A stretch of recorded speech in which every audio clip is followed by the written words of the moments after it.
Hey guys, we're working with a Frigidaire washer dryer. That washer isn't spinning correctly, not all the time. And this is on a model number FGX831FS5. So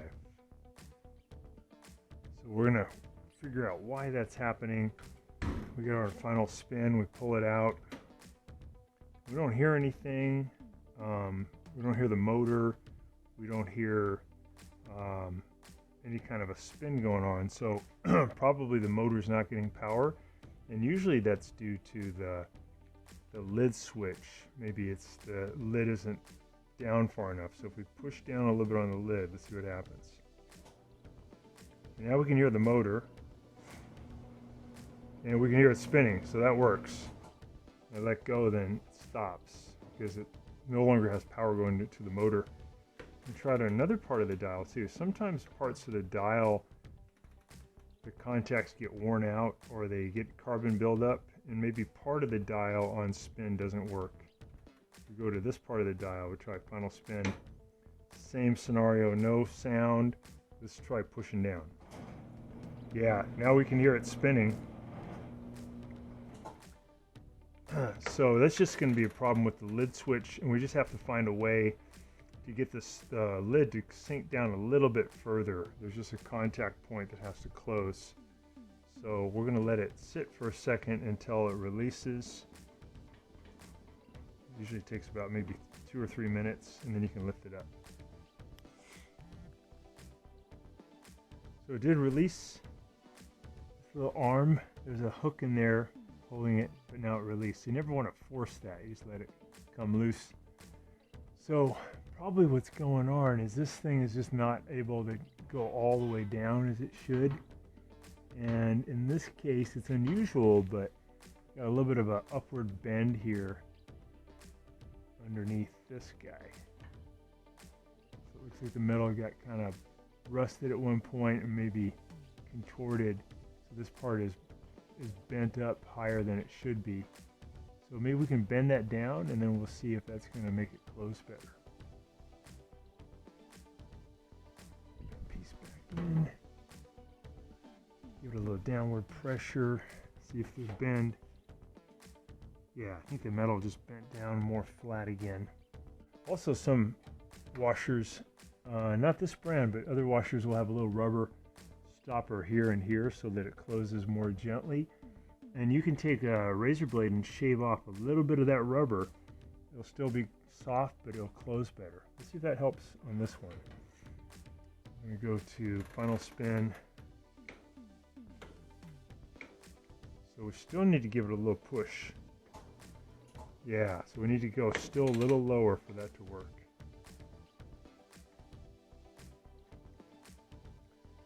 Kind of compare the sides. If you look at this side, it's very flat and curved down somewhat, and on this side it's not curved down as much, so it still needs to go down further for that to engage properly. Give it a little more downward force. Just slightly bending the metal. Okay, that's more down. Let's see if that's going to be better. Yeah, in fact, now when I close it, I can hear a click. And that click should be that switch closing. Let's see if it's better. Yeah, okay. So I think that did the trick. So on yours may be different, but could be that there's just something in the way of this closing all the way. The way to figure that out is set it for spin, you give it some downward pressure and see if that helps. If yours still doesn't spin, we'll go to the next thing, which is to look in here where the motor is and the belt. So we're going to unplug it first for safety's sake. The way you would know maybe something's wrong with the belt is you would hear the motor. You could hear the motor spinning, but the tub isn't spinning. So maybe something went wrong with the transmission, or maybe the belt just slipped off. Pretty easy to fix. So in this machine, to get to the belt, you want to get this front cover off, and there's a couple of Phillips head screws that are on the bottom. fairly accessible. It's a little rusted, so I'll probably put some oil on that to just preserve it better. Sometimes when people use bleach or even detergent, it'll pour down on the metal if they're using too much, and that can cause trouble. Now I got to get the whole front panel to go down a little bit. You can use a screwdriver, something to pry in there, push down, and then pull towards you. You can get it off. Yeah, we got some corrosion down there. So what you might want to do before you reassemble it is use a wire brush, get off all the corrosion, and then use some Rust-Oleum primer, which stops rust. And then you could put a coating of paint on. You almost don't need it on the inside, but wherever you see the rust, and that'll just stop that from getting worse. All right, so when we look down here, we could see if the belt's doing okay. It is possible for the transmission to lock up. Remember, it is important to have this unplugged before you do this step. But you can try moving the transmission. In this case, it's turning to my left. So if you look at it from the top, it's turning counterclockwise. And it's doing that very easily. And if I go the other way, it's not turning. So I think that's the direction it's going to go for agitation. So here's the belt. The belt here looks pretty good. The rubber still feels supple. It has not fallen off. But if yours has fallen off, or if you need to take off your belt, not too hard to do. What we do is push in on this spring-loaded idler pulley, and that's going to take tension off the belt. And then we can get my thumb over here on the bigger pulley, and I'm gonna, as I push in on this one, I'm gonna take my thumb and push the belt down so it drops down where I can get it out of there. I'm pushing in here, pushing down with my thumb, and now the belt's coming off of the big pulley. I'm turning the pulley too. That helps me get the belt off. Now it's come loose of the big pulley. I'm going to bring it down below these smaller pulleys. This is the motor pulley. And now I can get the belt out of there. You can also take the whole tub and move it up like that to give you more room. You can inspect the belt. This one looks pretty good. So you look for the rubber. This is a little shiny, and it's better if it isn't, because if it's not shiny, it grabs a little better. There is a weakness in the belt here. It may not be a bad idea to replace this one, although this one probably would go for a little longer. So if you want to put on a new belt, what you do is feed it in, kind of like how we took it off, right? You're going to go tilt the machine up, give you a little room. You're going to slide it underneath that big pulley.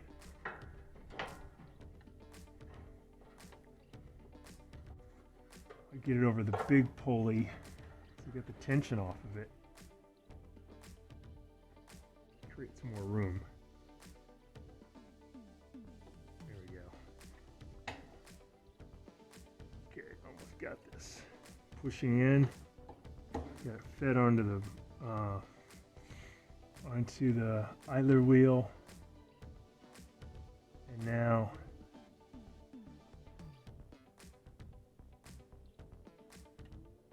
spinning really good.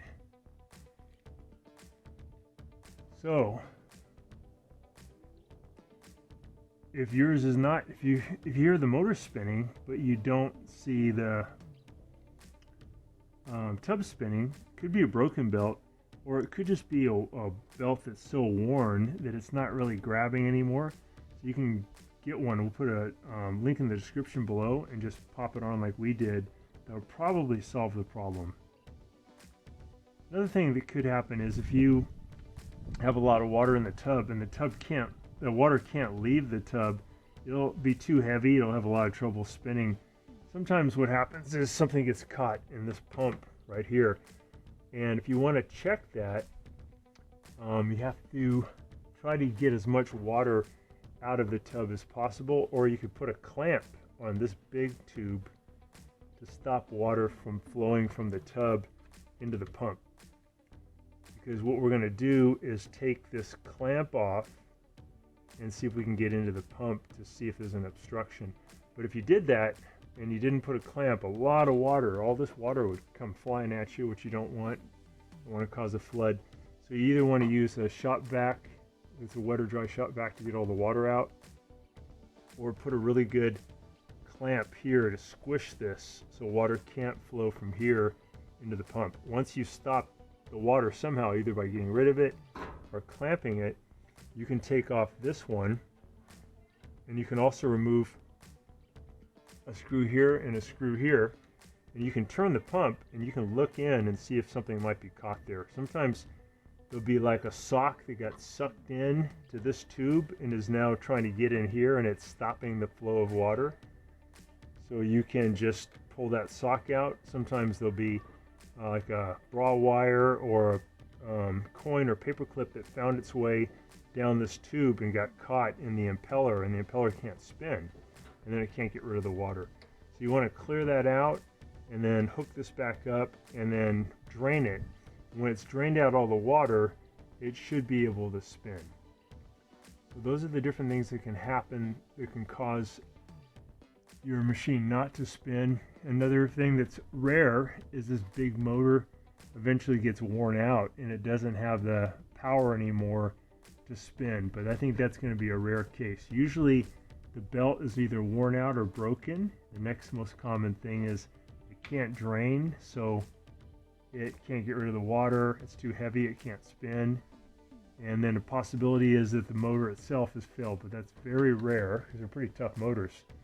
This thing up here is the lid switch, and it has to sense that the lid is closed. In our case, it was having trouble because there's so much corrosion, the metal had swelled up. You can see that somebody has washed like a comforter in here at some point, which is a bad idea because you can see all the cotton that came out. It's all over the place. These machines get abused because people wash things that are too heavy in them, like big blankets. But if yours is not spinning, in our case it was the lid had to go down lower, but it could be that you have to replace this lid switch, and it's really easy to do. There's a couple of screws holding it in. You have to take out this modular connector and then one spade connector here, one spade connector here on the switch that senses the door being closed, and you replace this. In our case, again, we just had to close it further, and if that doesn't solve it, or if you can hear the motor turning but you don't have any spin, and probably your belt is either worn out or it's broken. And then again, if that isn't the case, it may be there's so much weight in here it just can't spin it because this guy, the pump, has been unable to get rid of the water. Alright, so hopefully that'll help you to get your machine spinning. They're good machines, they last a long time, and please avoid washing heavy things like bathroom mats, sleeping bags, comforters, but towels and sheets and clothing will be fine. I want to show you guys what it looks like when it goes to spin, how the motor and the belt look. So we're going to turn it on. Make sure you don't put your fingers in here. We can see the belt spinning. You can see the transmission spinning. It's going to go faster and faster. Get all the water out. Looks good. Pretty smooth.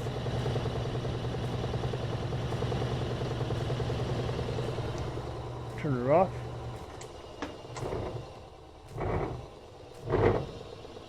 You can see the motor is stopped, but the transmission has inertia, so it's still going to spin. And this kind of model, it doesn't really have a brake like on some washers, so the lid will stay shut for a while to make sure nobody reaches in while that's still spinning. Pretty good system. We're going to put this front panel back on. We got to get these little guys to go into these holes on both sides, and then this pin has to go up into a hole here, and then we can put the screws on. We're going to get it underneath first, Now line everything up. Fit these little tabs in first step. The other side looks good. I think those are in. This side almost in. That one's good. This one's looking a little awkward. There we go. That one's good.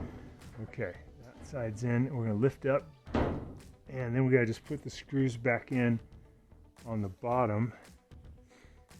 And it's being held up pretty good by itself, but you could always stuff something in here to hold it up while you put the screws in.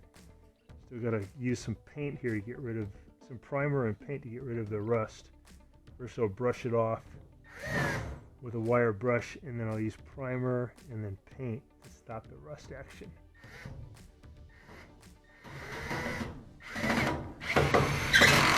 There's one. The other side.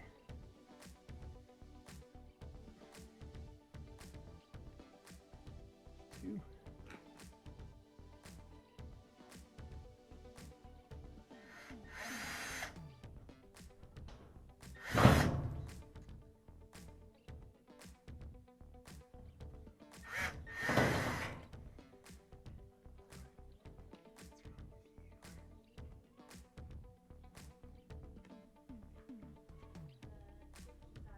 You ready to go in, honey?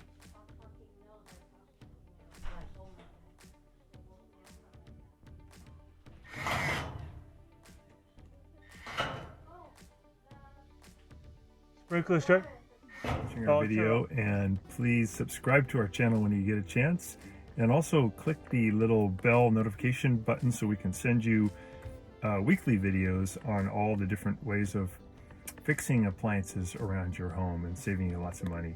So thanks again for watching, and please also press the like button for our video if this was helpful to you. Feel free to contact me at the email listed below, which is scottthefixitguy@yahoo.com, with any of your questions.